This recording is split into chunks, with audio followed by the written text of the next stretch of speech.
I was awoken in the middle of the night by an air raid siren from the Houthis Mm. as I was trying to shut my eyes for a few minutes. Had to go and take care of that. I mean, standing in a hallway and basically saying, I know it's not going to hit me. Let's wait until the siren ends. Then I went back to sleep, and lo and behold, around 1 o'clock in the morning, I was hit by an earthquake. And I was like, any day now, any moment, I expect the zombies to arrive.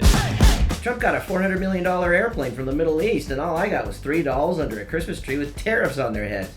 Also, our weekly market predictions, China's long game. Plus, we went to the Milken Institute Global Conference in Beverly Hills last week, just so you don't have to, you lucky bastards. Stick around, it's risk reward. Um, we're back, and we have Robert Petrucci here as always. We have me, Scott Summer. What more could you possibly want, really? How are you, Bobby? I'm okay. Thank you for calling me Bobby. Someone sent me an email once saying, Bob, I've got a problem. Call me. I read the email, I'm looking at it, and I'm like, why the person sent this to the wrong person. He's not writing to me, obviously. And all day long, I'm thinking, I need to call this guy up in Chicago and let him know that he sent the email to the wrong kinfolk. And I look at my secretary and I tell her. And my secretary says, well, wait, isn't Bob a nickname of Robert? And I'm sitting there like an idiot. I'm like, yes. As a matter of fact, it is. It just never occurred to me because no one ever calls me Bob. And people call me How? Robbie. But How I is that just, even possible? I I grew up in didn't New make York. That's the one of the connection standard with nicknames. Bob. Hey, Bobby, it's Bobby P. Yo, Yeah, come on, but Bobby. We're gonna go down to pool hall and pour some beers, yeah, Bobby. yeah. Yeah, That's my I New didn't York run accent. What into do you that think? problem in America either when I was there the last Hmm. couple of weeks. But that's Well, you were in because Arizona, so your nickname would be Roberto. that is correct, Signor. Yeah. Grazie. Although grazie is Italian. Well, look, I have jet lag. As I said, I woke up 1 hour ago thinking it was the morning. So And what how's time is it everyone over else there? doing? What time It- is it you over know, there in Tel Aviv, so people can understand why that's significant? yeah, it's It's. almost 9:30 in the evening here now. There you So, go.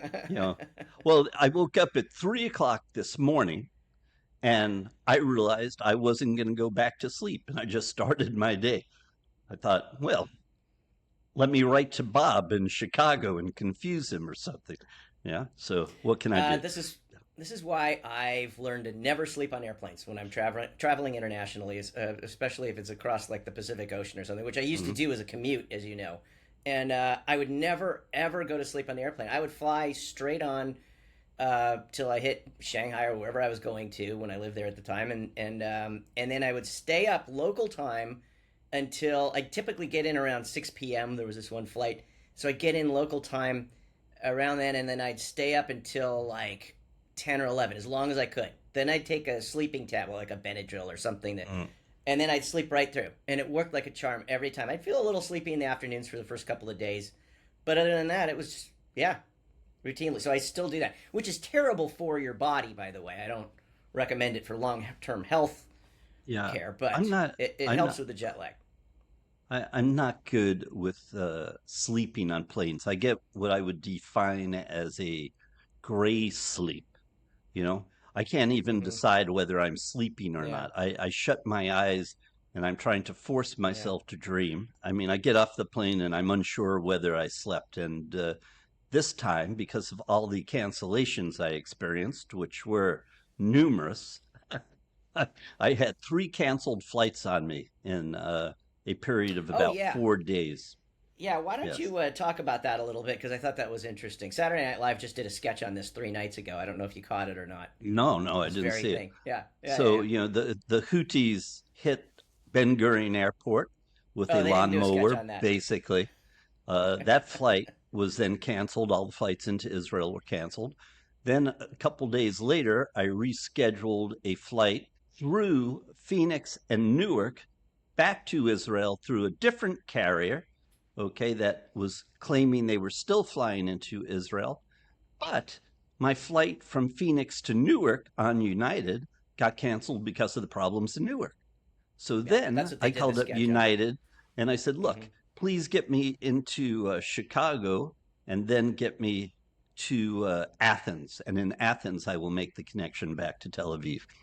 And that eventually worked out with a nice 15-hour delay, not delay, layover in Athens, which I don't recommend to anybody, especially if you're sitting around the airport because you can't check your luggage, because the security, it isn't that it's bad at the Athens airport, it just looked overwhelmed because of all the people from Israel trying to catch charter flights back to Tel Aviv who couldn't fly on Lufthansa or British Airways or Wizz or United, and were waiting for El Al or Arkia or something called Is Air, which sounds a little like Piss Air, which is the airline I, of course, was on.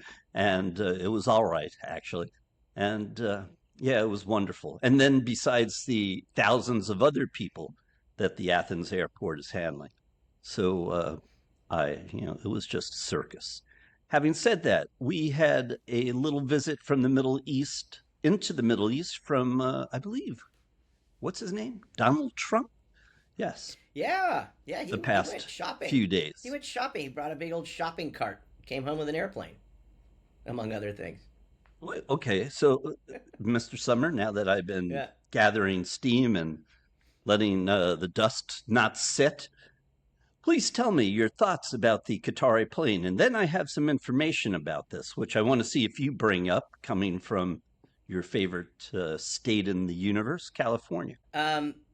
So it just on the surface of this, so what happened was, in case anybody doesn't know, and I don't know who hasn't heard it by now, last week, Donald Trump accepted on behalf of the United States. He's very careful about making sure that that's clear. Basically, he took a $400 million 747 airplane that's all been tricked out by the Qatari government, same ones that I'm all for trying to make inroads to the Middle East, even to, countries that we haven't been friendly with in the past, under certain conditions. But let's remember that there is an element of supporting people like Houthis and Hamas from that state.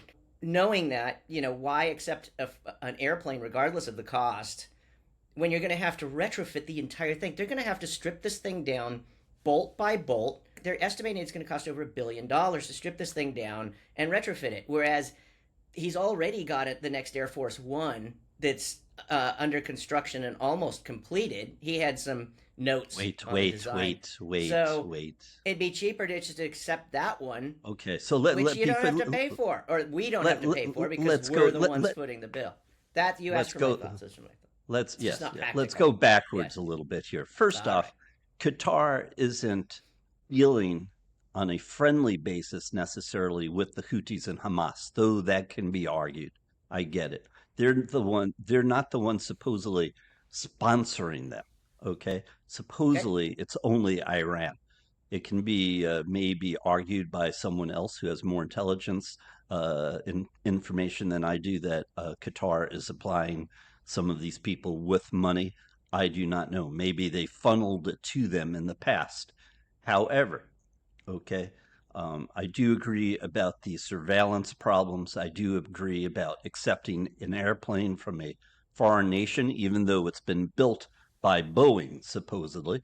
And here's the thing. Boeing did receive an order for Air Force One. Problem is that this plane has been delayed, and the delivery date is now said to be 2028 or 2029 for the new Air Force One. It's at least 30 years old, the plane that's being flown on now. And that's Boeing's problem. Boeing has received billions of dollars for the new Air Force One, hasn't delivered. And as you said, if the White House receives a new plane, puts the president on it, and they have to take it apart in terms of an inspection for due diligence, that definitely is a problem. This whole thing about accepting gifts, money from Qatar, bothers me. This has been going on for years, and Qatar has been doing this with everyone. This brings up a big political question. They give a lot of money, Qatar, to American universities, which is problematic because we can say that has led to academic structure which is one-sided in some cases regarding the way we look at policy from the Middle East, okay? Mm-hmm.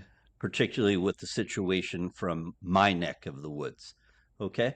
But let me not say that this is only a Democrat or Republican issue. This is an international issue. There is actually a scandal here where I am that public officials, politicians took some money from Qatar, you know, that Qatar peddles influence all around the world because it has the excess capital to do that. It's a significant problem. So if I'm the United States, and if I'm a Republican or Democrat, I say, no, it's not a good idea to accept a plane from Qatar. Just Yeah. from the standpoint of not looking appropriate alone should be enough to make this, clear I agree. to everybody, I agree. believe. Yeah, yeah, Yeah. and he's hearing back about that from both Republicans and Democrats. It's everybody's sort of, not everybody, but there's a lot of people on both sides of the aisle over here that are having real reservations about that. So I don't know if it's going to stick or not. I guess time will tell. What did you think of the results from Trump's trip? Anything to add to that? You know, Yeah, I mean, he supposedly he also made some kind of deal about a golf course thing and a Trump Tower thing. I'm uncomfortable with those, obviously, for the same reasons that we've just been going over here. However, I will give him credit for one thing, that if it does stick, it sounds like a good deal, which is a deal for Boeing, particularly since his actions blew up the deal for Boeing's blowing for Boeing's delivery of planes to China. They had a contract in place that's now been torn up, at least for the time being. However, it sounds like he negotiated a deal for Boeing to sell aircraft to, I can't remember if it's Qatar or It's if Qatar. it's is it Qatar? Okay, Yeah, so it's Qatar. so that's good. That's good. We need more of that and less of the other stuff. It will help Boeing, and we have a question about Boeing later on tonight about where we think their stock price will be at the end of July. That's a good one. Let me tell you, on the planes I was flying, I was on these new Dreamliners going across the Atlantic on United, and the planes were great. What's funny is that when I landed, and I was trying to get some sleep finally after about being awake for 2.5 weeks, literally, or let's say little sleep, I was awoken in the middle of the night by an air raid siren from the Houthis Mm. as I was trying to shut my eyes for a few minutes. Had to go and take care of that. Taking care of that, I mean, standing in a hallway and basically saying, I know it's not going to hit me. Let's wait until the siren ends. Then I went back to sleep, and lo and behold, around 1 o'clock in the morning, I was hit by an earthquake, aftershocks from what was taking place in Crete. Oh, They had a 6.3 earthquake, and my bed and building shook a little bit. And I was like, any day now, any moment, I expect the zombies to arrive. So let's point out Trump made a big business deal also in Saudi Arabia. He went to Abu Dhabi also. I think his trip from a business standpoint for the United States was, a good one. Now, we'll see what the ramifications are down the line, and stuff.